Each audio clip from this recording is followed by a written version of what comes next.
देखो,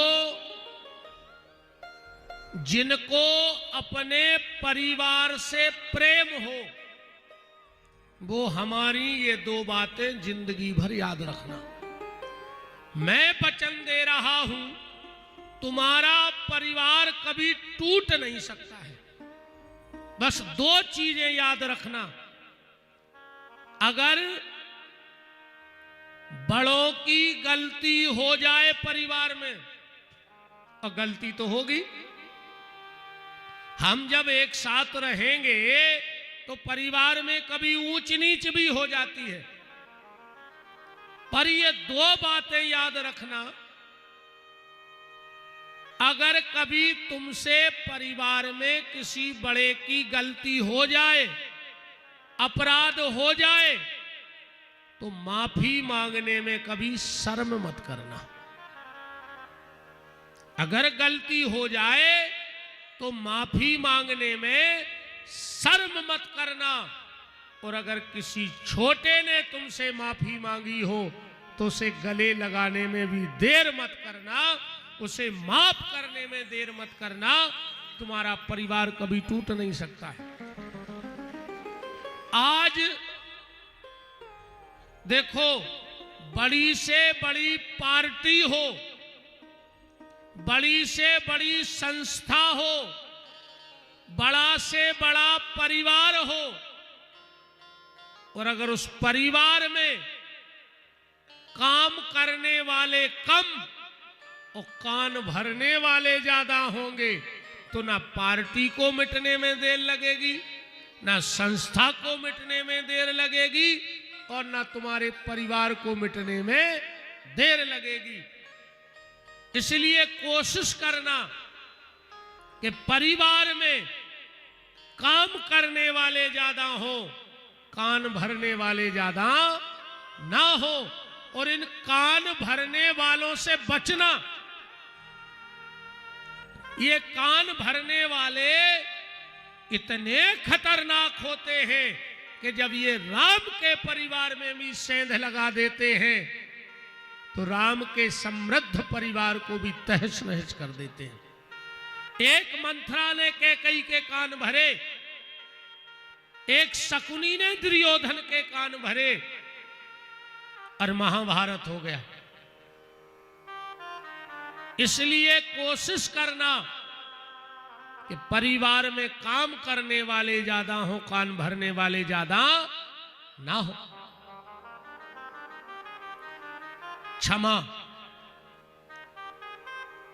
चौथी चीज अर्जुन के घर में है सहदेव। सहदेव माने सहनशीलता। आज आदमी के अंदर सहन करने की क्षमता ही खत्म हो गई। कोई सहन नहीं करना चाहता है। दो बातें सुन करके चलो। आज आदमी के हम काय सुने? देखो, इसलिए सुनो, भगवान ने तुम्हें कान दिए हैं दो और मुंह दिया है एक। दिया है कि नहीं दिया? एक कान भी देता तो चल जाता, पर उसने दो कान लगाए तुम्हारे शरीर में।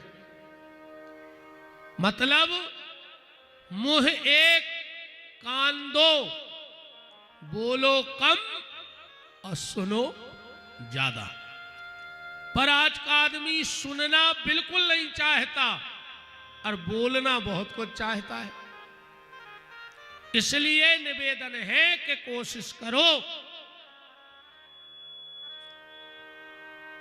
सुनना सीखो। पांचवी चीज अर्जुन के घर में है नकुल। नकुल माने नम्रता। नकुल माने नम्रता। अपने जीवन में नम्रता लाओ।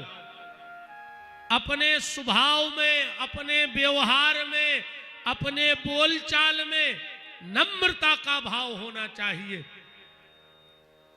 और धर्म, बल, क्षमा, सहनशीलता और नम्रता, अगर ये 5 चीजें आपके घर में आ गई तो भगवान आपका साथ छोड़ने वाले नहीं हैं। भगवान ने परीक्षित जी की रक्षा की, क्योंकि मैंने कल आपसे कहा था, अश्वत्थामा ने ब्रह्मास्त्र छोड़ दिया था। कुंती को भगवान ने वरदान दिया, और जैसे ही भगवान चलने लगे तो रथ पे बैठ ही रहे थे, और अचानक से भगवान ने कहा हम रुक रहे हैं। तो सब अपने अपने तरीका से विचार लगा रहे हैं। कुंती ने सोचा हमारा भतीजा है इसलिए मेरे लिए रुक रहा है, बुआ के लिए। युधिष्ठिर ने सोचा नहीं, हमको बड़ा भाई मानते हैं इसलिए अब सोचा होगा कुछ दिन बड़े भाई के साथ रहेंगे। अर्जुन ने मन में विचार किया नहीं, भगवान मेरे लिए रुके हैं।